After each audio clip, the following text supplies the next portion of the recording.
అనుకున్నదొక్కటి అయినది ఒక్కటి.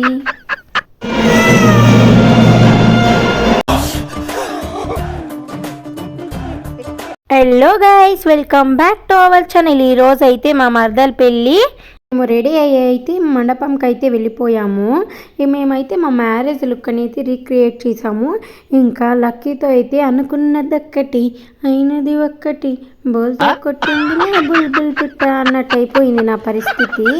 ఎందుకంటే తనైతే ఎప్పుడు ఎక్కడికి వెళ్ళినా కామ్గా ఉంటుంది, కానీ ఈ మ్యారేజ్లో అయితే అసలు ఏడు పాపనే లేదు, ఏడుస్తూనే ఉండింది. నాకైతే బాగా బాధ అయిపోయింది.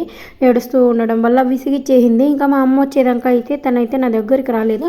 తర్వాత మా అమ్మ దగ్గర ఇచ్చేసి అయితే ఇక్కడైతే నేను మా బావ కొంచెంసేపు అలా ఫుడ్ అయితే తిన్నాము. ఇంకా మా అమ్మ దగ్గర కామ్గా ఉండిపోయిందేమో అనుకున్నాను, కానీ తనైతే కామ్గా లేదు. మళ్ళీ ఏడుపు అయితే స్టార్ట్ చేసింది.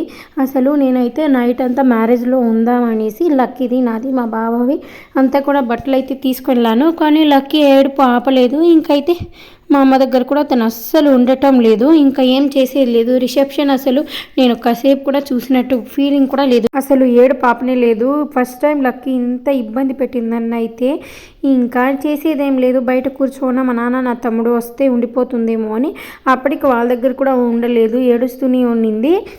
ఇంకా చేసేది ఏం లేదనేసి 11:30 కల్లా ఇంటికైతే వచ్చేసాం. నేను మా అమ్మ నా తమ్ముడు మా నాన్న అందరూ అయితే వచ్చేసాము. ఈ మ్యారేజ్ని అయితే నేను అస్సలు ఎంజాయ్ చేయలేకపోయాను. Thank you for watching. మరిన్ని వీడియోస్ కోసం మా ఛానల్ని ప్లీజ్ సబ్స్క్రైబ్ చేయండి. పిల్లలు ఉంటే పరిస్థితి ఇలానే ఉంటుంది మరి కదా.